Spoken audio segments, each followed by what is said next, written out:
Assalamualaikum warahmatullahi wabarakatuh. Selamat datang kembali di mata kuliah Logika Informatika, jurusan Teknik Informatika, Fakultas Ilmu Komputer, Universitas Muslim Indonesia. Bersama saya Herdianti Darwis. Pada pertemuan ini, kita akan membahas tentang tabel kebenaran. Objektif pada pertemuan ini, kita akan membahas tabel kebenaran untuk semua operator logika yang ada, termasuk untuk negasi, konjungsi, disjungsi, implikasi, biimplikasi, dan disjungsi eksklusif atau eksklusif OR. Baik, kita masuk pada konsep negasi. Sebagaimana pada pertemuan sebelumnya, kita membahas bahwa jika misalkan P adalah sebuah proposisi, maka pernyataan ini tidak P adalah proposisi yang lain yang disebut dengan negasi dari P atau lawan dari P, di mana negasi dari P diberi simbol negasi P dan dibaca tidak P atau bukan P. Nah, adapun untuk tabel kebenarannya, pertama-tama perlu untuk kita memahami bahwa tabel kebenaran nantinya akan terdiri dari baris-baris yang merupakan permutasi dari nilai true dan false untuk setiap variabel proposisi yang ada, di mana kita dapat menghitung permutasi baris pada tabel dengan formula 2 berpangkat n. Catatan bahwa n adalah merupakan banyaknya variabel proposisi yang ada. Nah, adapun untuk negasi di sini, karena kita mempunyai satu variabel proposisi saja, yaitu variabel P, sehingga kita dapat menghitung tabel kebenaran. Kita akan membuat tabel kebenaran dengan menghitung permutasi barisnya, yaitu 2 berpangkat 1 sama dengan 2. Sebagaimana kita ketahui pula bahwa logika proposisional adalah logika yang di mana proposisinya hanya dapat bernilai true saja atau false saja dan tidak keduanya.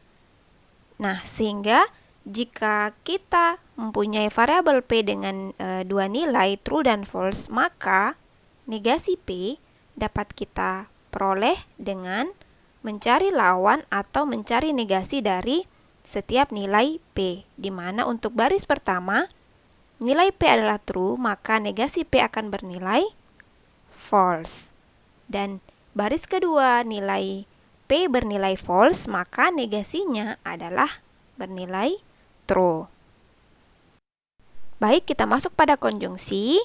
Pada konjungsi kita akan menggunakan operator logika dan, di mana misalkan kita memiliki dua buah proposisi P dan Q, maka proposisi P dan Q adalah proposisi yang bernilai benar jika nilai P dan Q keduanya bernilai benar. Dalam kondisi yang lain maka dia akan bernilai salah. Nah, proposisi bentuk P dan Q disebut konjungsi, di mana kita bisa melihat bahwa kita memiliki dua buah variabel, yaitu variabel P dan variabel Q. Sehingga untuk mendapatkan permutasi baris pada tabel kebenaran, nantinya kita akan memperoleh 2 berpangkat 2 sama dengan 4 baris.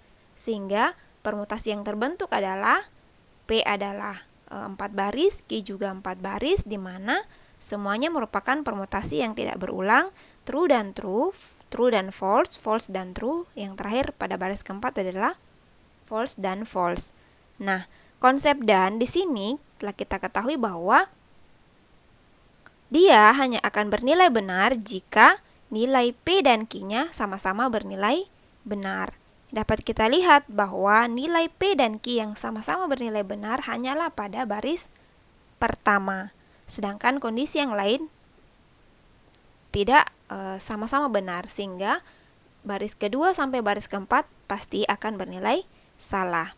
Sehingga kita peroleh bahwa P dan Q true, false, false, false, di mana baris pertama hanya baris pertama yang bernilai benar.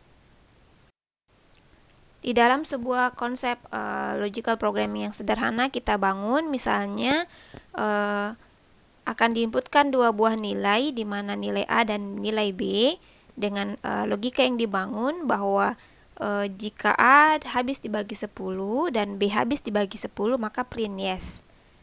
Maka logika ini hanya akan berjalan dan akan mengeluarkan input yes hanya jika proposisi yang pertama, yaitu A habis dibagi 10, dan B habis dibagi 10, proposisi yang kedua, memenuhi.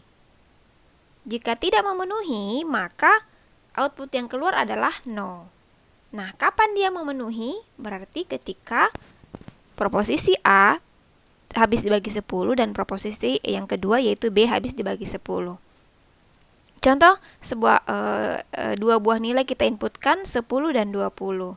Maka, apakah kondisi ini memenuhi logika yang telah dibangun? Kita lihat bahwa 10 benar habis dibagi 10. Maka proposisi pertama sudah bernilai true. Bagaimana dengan proposisi kedua? 20 juga habis dibagi 10.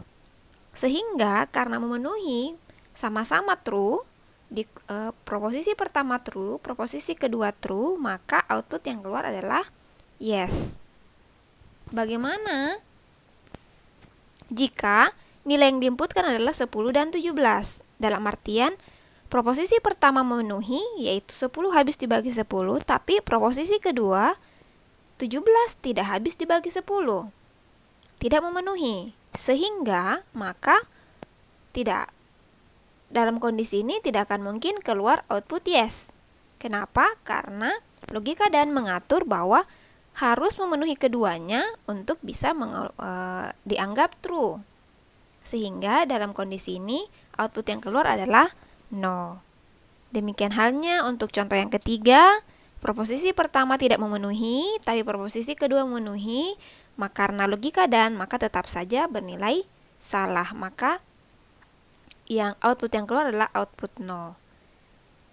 Contoh yang keempat, bagaimana jika proposisi pertama ataupun proposisi kedua sama-sama tidak memenuhi? Maka sudah pasti keluar output no, karena seperti itulah logika dan bekerja, harus memenuhi di dua kondisi, dua proposisi yang dibangun untuk mengeluarkan hasil untuk bisa diproses. Ketika tidak, maka dia akan memproses kondisi yang lain. Baik, kita masuk pada disjungsi. Pada dasarnya disjungsi merupakan aturan logika yang menggunakan operator logika atau, di mana misalkan terdapat dua buah proposisi P dan Q, maka proposisi P atau Q adalah proposisi majemuk yang akan bernilai salah jika nilai P dan Q-nya sama-sama bernilai salah. Tapi dalam kondisi yang lain maka dia akan bernilai benar. Simbolnya adalah bentuk V, P atau Q. Ini merupakan simbol disjungsi atau simbol logika atau dengan tabel kebenaran. Karena kita memiliki dua buah variabel P dan Q, maka otomatis permutasinya akan terdapat 4 baris, di mana nilainya tadi diatur bahwa disjungsi logika atau hanya akan bernilai salah jika keduanya bernilai salah. Di sini menunjukkan bahwa disjungsi menunjukkan sebuah pilihan.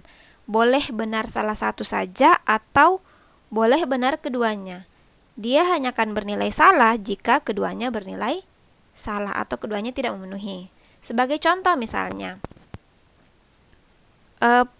mahasiswa yang akan mewakili fakultas adalah mahasiswa yang mempunyai IPK yang tinggi di atas 3,0 atau mempunyai leadership yang baik, mempunyai jiwa kepemimpinan yang baik. Di sini kondisinya atau. Maka jika kondisinya atau, dalam artian salah satu saja memenuhi, maka dianggap benar. Yang tidak memenuhi hanya ketika dua-duanya bernilai salah. Ketika seorang mahasiswa yang ingin menjadi perwakilan fakultas misalnya tidak memiliki dua hal tersebut. Tapi selama dia memiliki salah satu karena atau pilihan, maka dianggap benar. Sementara di konjungsi yang tadi dia harus memiliki keduanya baru dikatakan memenuhi. Maka otomatis nilai kebenaran untuk P atau Q yaitu hanya akan bernilai salah kalau dua-duanya tidak memenuhi. Selama salah satunya memenuhi, atau bahkan kedua-duanya memenuhi, maka itu boleh dianggap benar, akan diproses, akan memenuhi syarat untuk P atau Q. Sebagai contoh di logical programming sederhana yang seperti konsep yang tadi diberikan, di sini kita akan mencoba menggunakan logika atau. Nah, aturannya adalah jika A adalah nilai yang diinputkan habis dibagi 10, atau A mod 10 sama dengan 0, atau B habis dibagi 10, maka print yes. Kondisinya adalah jika A habis dibagi 10 atau B habis dibagi 10, maka output yang keluar adalah yes. Tapi jika tidak memenuhi aturan ini, maka output yang keluar adalah no. Kita lihat bahwa kita menginputkan dua buah nilai yang memenuhi, yaitu 10 dan 20, di mana 10 adalah habis dibagi 10, 20 juga habis dibagi 10. Kondisinya atau. Cukup salah satu benar, maka bernilai benar. Ternyata keduanya bernilai benar, maka akan diproses mengeluarkan output yes. Bagaimana jika hanya salah satu yang memenuhi? Yaitu salah satu nilai yang habis dibagi 10. Contoh, kita menginputkan 10 dan 17. Proposisi pertama memenuhi, yaitu 10 habis dibagi 10. Tapi proposisi kedua tidak memenuhi, karena 17 tidak habis dibagi 10. Karena logikanya atau, maka tetap dianggap benar, sehingga output yang keluar adalah yes, karena tetap memenuhi salah satu. Di sini logikanya atau. Ketika salah satu memenuhi, maka dianggap benar. Demikian halnya untuk pada contoh ketiga, memenuhi pada proposisi kedua, tapi tidak memenuhi pada proposisi pertama.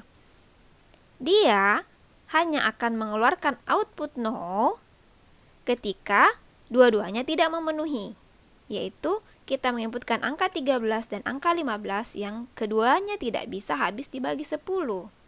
Sehingga output yang keluar adalah no, karena dianggap tidak memenuhi kedua syarat. Seandainya memenuhi kedua syarat atau salah satu syarat, maka dia akan mengeluarkan output yes. Tapi karena tidak memenuhi di kedua syarat ataupun tidak memenuhi di keduanya, maka output yang keluar adalah nilai no. Seperti inilah konsep disjungsi bekerja. Jika konjungsi tadi konsepnya hanya akan bernilai benar ketika dua-duanya memenuhi, konsep disjungsi justru hanya akan bernilai salah ketika kedua-duanya salah. Akan dianggap benar jika salah satu telah memenuhi. Baik, kita masuk pada implikasi. Nah, implikasi sendiri bahasa lain untuk sebab akibat. Jika ada sesuatu yang terjadi, jika ada sebab yang terjadi, maka dia akan mengimplikasi atau akan menyebabkan sebuah akibat.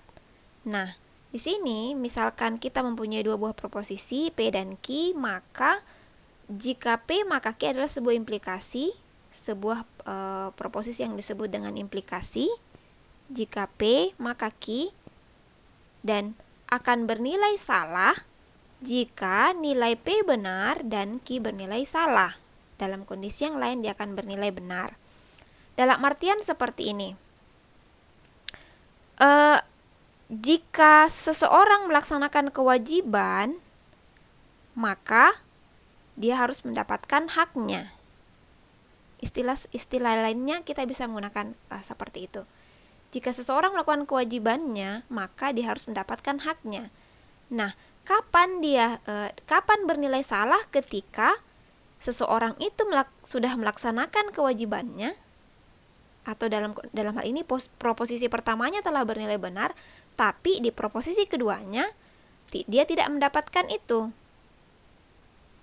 Nah, kita lihat simbolnya adalah bentuk panah. Jika P maka Q. Ini disebut implikasi, di mana P-nya sendiri disebut hipotesis atau antecedent, atau kadang-kadang lebih mudah kita pahami, P adalah sebuah sebab, Q adalah akibatnya.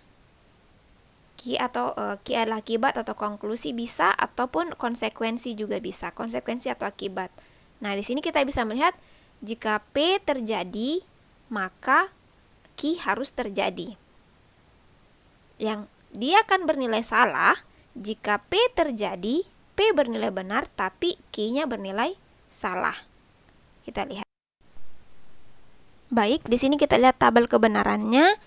Jika kita memiliki dua buah variabel P dan Q, maka aturan jika P maka Q akan bernilai jika P maka Q. Jika P terjadi, maka Q harus terjadi. Jika P terjadi, maka Q harus terjadi. Kondisi yang salah adalah jika P terjadi, tapi Q-nya tidak terjadi. Dalam artian, jika kondisi pertama memenuhi, tapi akibatnya dia tidak mendapatkan. Kondisi keduanya, konsekuensinya dia tidak mendapatkan, maka itu akan bernilai salah. Kita lihat, jika P maka Q, maka dalam hal ini P adalah sebab, Q adalah akibat. P adalah kondisi pertama, maka dia sebab, Q adalah akibat. Sebagai contoh, untuk mudah memahami, kita mengambil sebuah contoh sederhana, misalkan, jika Budi mencuri, maka dia harus masuk penjara. Kita lihat baris pertama. Budi mencuri. Dan dia masuk penjara, Q-nya masuk penjara. Apakah kondisi ini benar? Ya benar, jika memang dia mencuri, maka dia harus masuk penjara. Itu baris pertama. Kita lihat baris yang kedua. Jika Budi mencuri, dia tidak masuk penjara, apakah dianggap benar? Maka dianggap salah, karena kondisinya mengatakan jika Budi mencuri, maka Budi harus masuk penjara. Tapi di sini kita melihat kondisi pertama, dia terjadi, tapi dia tidak mendapatkan akibatnya.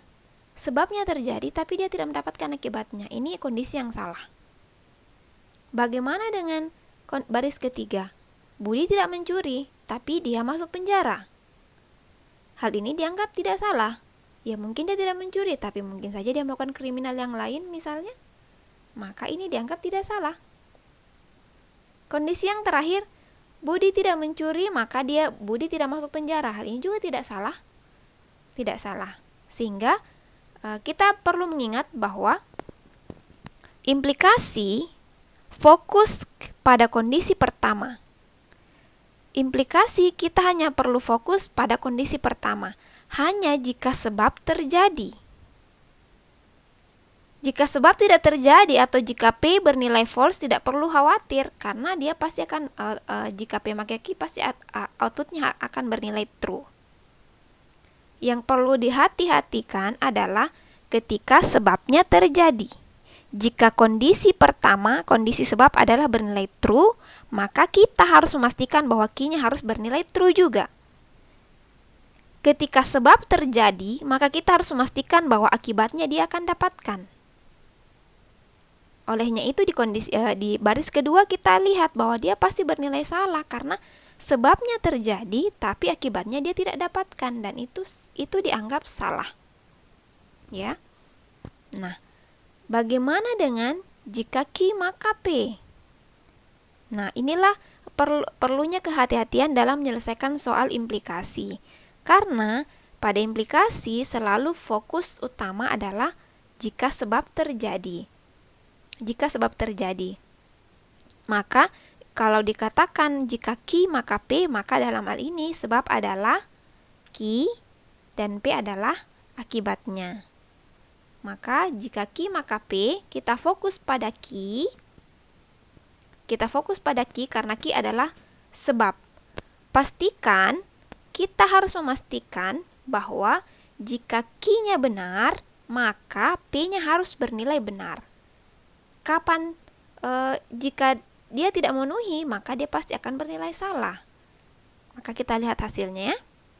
Jika Q maka P, kenapa di baris ketiga bernilai salah? Karena sebabnya terjadi di baris ketiga, tetapi akibatnya dia tidak dapatkan. Maka kondisi ini dikatakan salah. Sebabnya terjadi, tapi akibatnya dia tidak dapatkan. Dalam kondisi yang lain tidak perlu khawatir, kita hanya perlu fokus di mana sebab terjadi. Ketika sebab terjadi, maka kita harus memastikan bahwa dia mendapatkan akibatnya. Ketika dia tidak mendapatkan akibatnya, maka itu dikatakan tidak memenuhi atau false. Nah, sebagai catatan juga perlu kita perhatikan bahwa jika Q maka P, sebagaimana tadi kita sampaikan bahwa Q merupakan kondisi atau sebab dan P-nya merupakan konsekuensi karena P-nya ada setelah Q dituliskan. Di sini sangat memperhatikan urutan implikasi, sangat memperhatikan urutan penulisan. Variabel pertama yang dituliskan merupakan sebab dan variabel kedua yang dituliskan merupakan akibatnya atau konsekuensinya. Baik, sebagai contoh sederhana di dalam logical programming kita bisa melihat di sini dibangun sebuah aturan logika bahwa inputkan dua buah nilai A dan B. Jika B lebih besar dari A, maka output yang keluar haruslah B is greater than A. Tetapi jika A sama dengan B, maka output adalah A and B are equal. Jika dua buah nilai yang diinputkan tadi kondisinya tidak memenuhi pada syarat pertama dan tidak memenuhi pada syarat kedua, maka yang output yang harus keluar adalah A is greater than B. Nah, sebagai contoh kita menginputkan dua buah nilai, 10 dan 15. 10 adalah nilai A, 15 adalah nilai B. Kita memperhatikan kondisi, apakah B lebih besar dari A? Apakah B lebih besar dari A? Ya. B 15, A 10. B lebih besar dari 15 ya. Maka pasti output yang keluar adalah output yang B is greater than A. Tapi jika nilai yang diinputkan adalah nilai A adalah 15, nilai B adalah 12, maka dia tidak akan logika pertama tidak akan diproses. Kenapa? Karena tidak memenuhi. Logika pertama tidak akan diproses karena tidak memenuhi. Tidak memenuhi syarat bahwa B lebih besar dari A, maka B is greater than A. Tidak memenuhi syarat juga bahwa base A sama dengan B. Tapi dia justru memenuhi di logika yang ketiga, yaitu jika logika pertama dan logika kedua tidak terjadi, maka output yang keluar adalah harus A is greater than B. Demikian halnya pada contoh ketiga, jika misalnya input yang nilai yang diinputkan adalah 2 dan 2, maka di syarat logika pertama dia tidak akan memproses. Kenapa? Karena logika pertama tidak terpenuhi. B tidak lebih besar daripada A, tapi justru memenuhi di logika kedua di mana A sama dengan B. Maka yang diproses adalah logika kedua karena dia harus memastikan bahwa jika sebab terjadi maka akibatnya harus terjadi.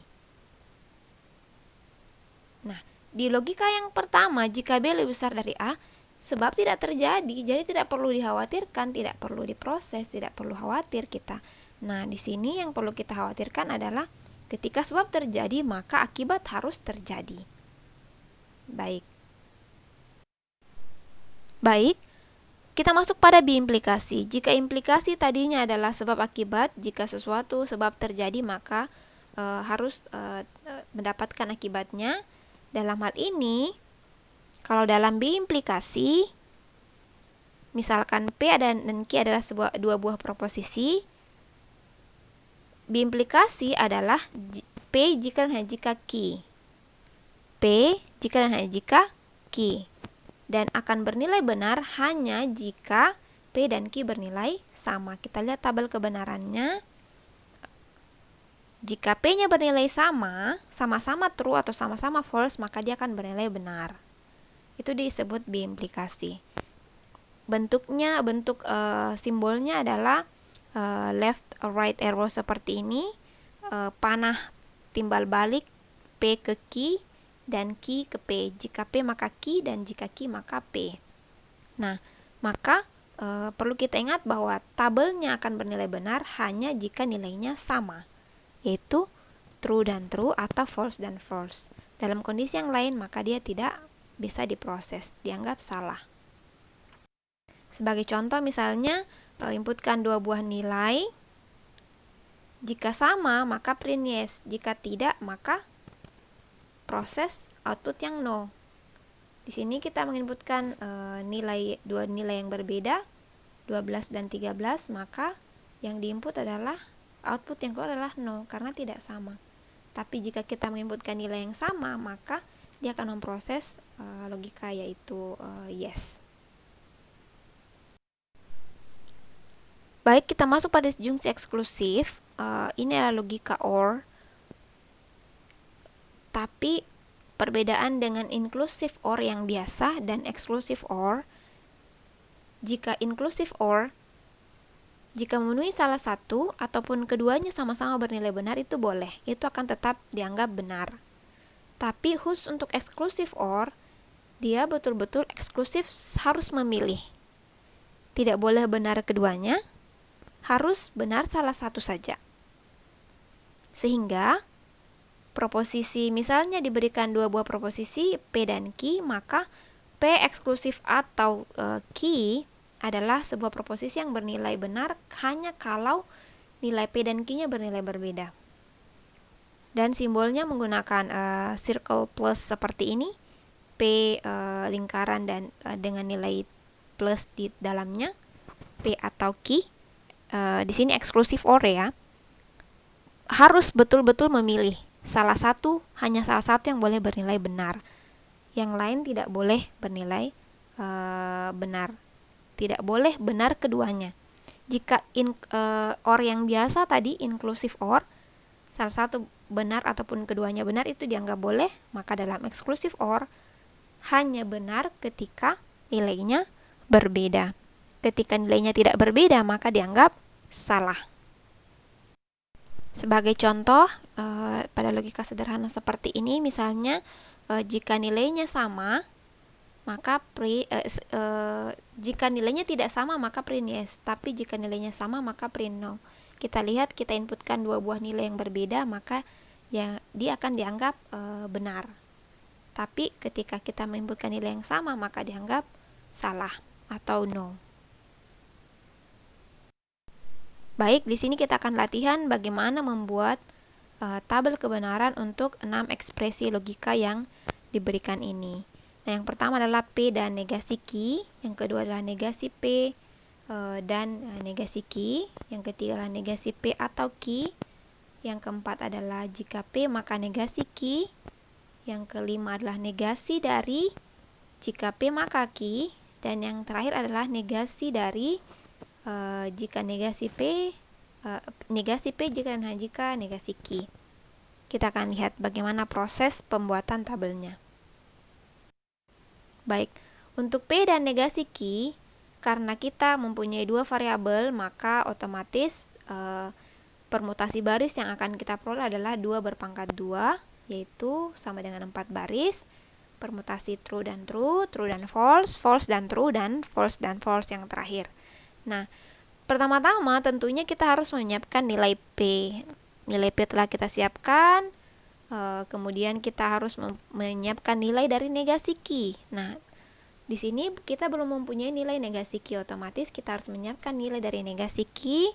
Jika Q-nya true, maka pasti negasinya adalah false. Jika Q-nya false, maka negasinya pasti adalah true, dan seterusnya.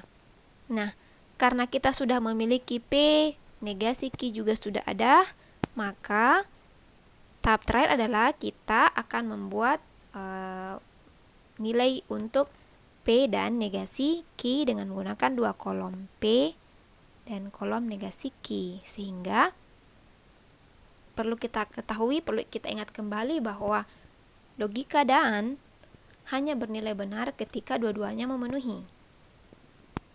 Kita perhatikan bahwa di mana kondisi dua-duanya memenuhi. P-nya true dan negasi Q-nya juga true. Ternyata diperoleh bahwa pada baris pertama bernilai false. Kenapa? Karena P-nya true tapi negasi Q-nya false. Nah, hanya bernilai benar pada baris kedua, yaitu P-nya true dan negasi Q-nya juga true. Ingat bahwa negasi dan memang harus akan bernilai benar hanya jika dua-duanya bernilai benar. Dalam kondisi yang lain dia pasti akan bernilai salah secara otomatis. Nah, makanya kita sebenarnya hanya perlu melihat kapan dia sama-sama bernilai benar. Selainnya pasti false. Yaitu ya. Bagaimana dengan contoh yang kedua, negasi P dan negasi Q? Otomatis kita harus mempersiapkan negasi P. Kita siapkan negasi P, lawan dari P. Jika tadi P-nya adalah true, true, false, false, otomatis negasi P adalah false, false, true, dan true. Kemudian kita menyiapkan negasi Q. Negasi Q adalah lawan dari Q. Jika Q-nya adalah true, maka negasinya adalah false. Dan seterusnya, sehingga tahap terakhir kita bisa menyelesaikan negasi P dan negasi Q. Maka perlu kita menyiapkan dua kolom ini, negasi P dan negasi Q. Dan perlu untuk kita melihat di mana kondisi keduanya bernilai benar. Karena logika dan hanya memenuhi ketika keduanya memenuhi. Sehingga dapat kita prediksi bahwa negasi P dan negasi Q hanya akan bernilai benar pada baris keempat. Karena pada baris keempat lah nilai P-nya. Negasi P-nya true dan negasi Q-nya juga true. Sehingga diperolehlah nilai kebenaran ini. Bagian C yaitu negasi P atau Q. Di sini menggunakan logika atau, otomatis kita sudah membayangkan bahwa logika atau hanya akan bernilai salah jika keduanya salah. Dalam artian, ketika salah satu saja telah bernilai true, maka dia akan bernilai true. Nah, kita lihat, perlu kita siapkan negasi P belum ada, maka kita perlu menyiapkan negasi P atau lawan dari P. Sehingga ketika P-nya adalah true, true, false, false, maka negasi P-nya adalah false, false, true, true. Lawan dari P. Kita menyiapkan nilai negasi Q sudah ada, sehingga selanjutnya adalah kita ataukan negasi P atau Q. Ingat bahwa atau akan dapat diproses ketika minimal salah satu sudah bernilai benar. Minimal satu sudah bernilai benar atau minimal satu telah memenuhi, maka dia akan bernilai true.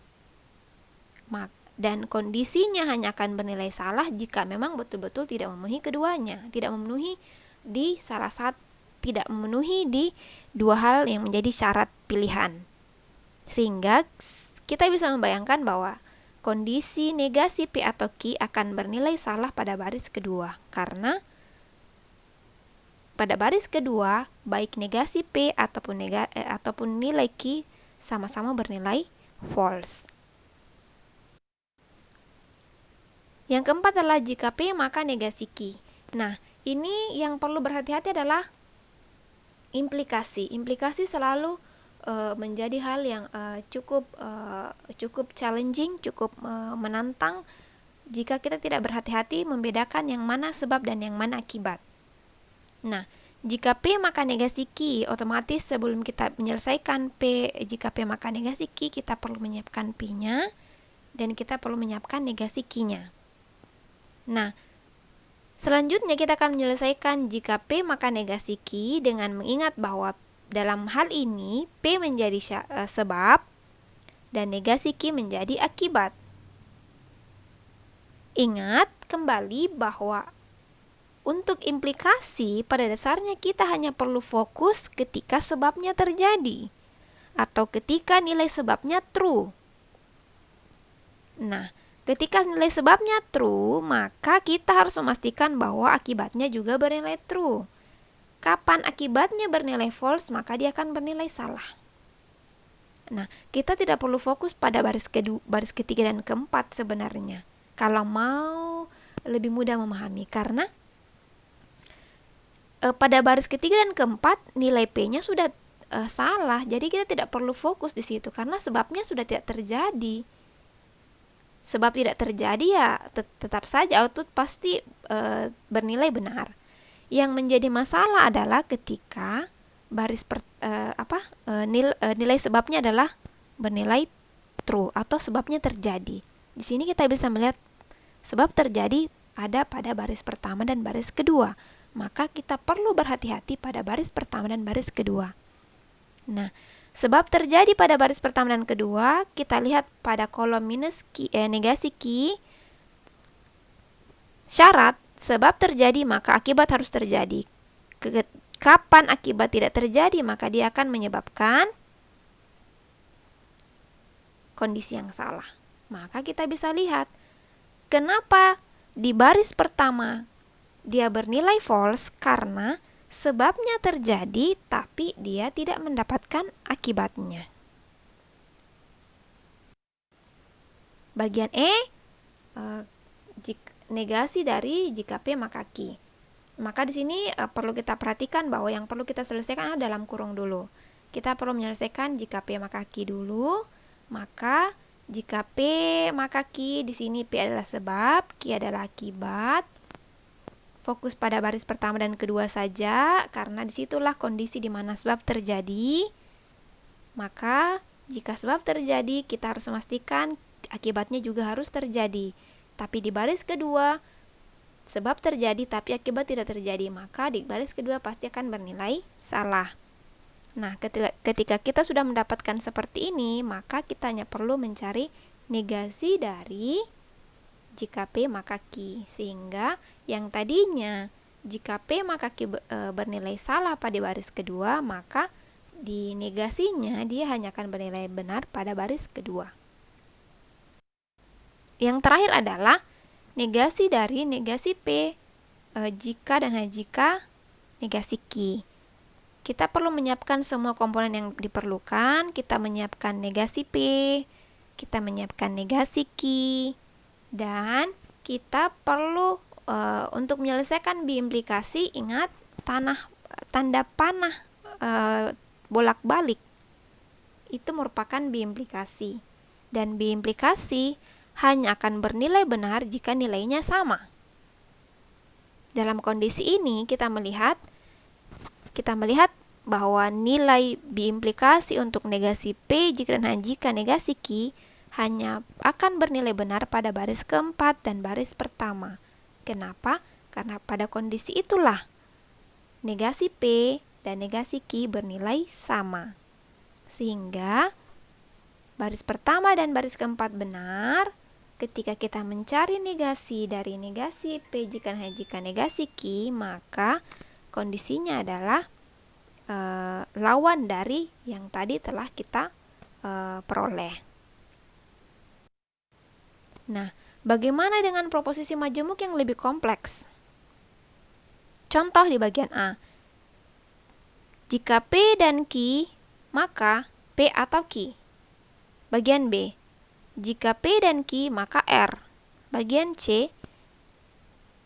Negasi dari P dan Q atau negasi R, atau negasi P dan Q atau negasi S dan R. Di sini untuk proposisi majemuk yang lebih kompleks tentu kita perlu berhati-hati dengan melihat tanda kurung, karena tanda kurung berarti harus selalu diutamakan dengan memperhatikan di manakah perangkai utama terletak. Maka perangkai utama akan menjadi kolom yang akan kita selesaikan paling terakhir.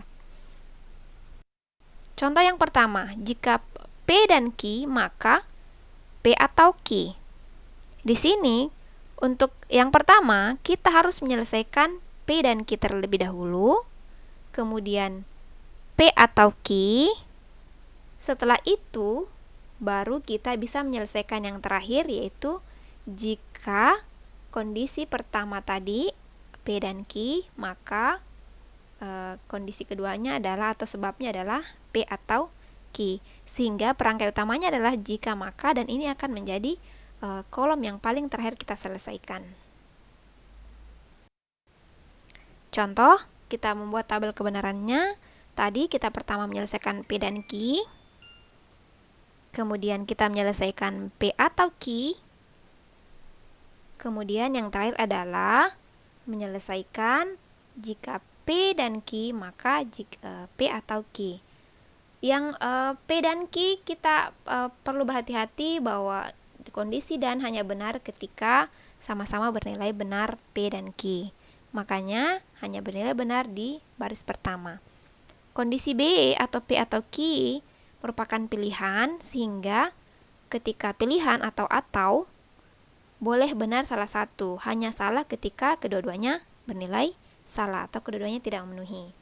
Nah, sehingga untuk masuk pada implikasi jika sebab maka akibat, kita ingat bahwa ketika sebab tidak terjadi maka kita tidak perlu khawatir. Ketika sebab bernilai false maka kita tidak perlu khawatir, karena dia pasti akan otomatis mengeluarkan output true. Yang perlu berhati-hati adalah ketika sebab terjadi tapi akibat tidak terjadi. Kita harus memastikan bahwa jika sebab terjadi maka akibat juga harus terjadi. Karena kita melihat di sini bahwa sebabnya terjadi pada baris pertama dan ternyata juga akibatnya terjadi, maka otomatis pada baris pertama nilainya adalah true. Yang lain otomatis pasti true.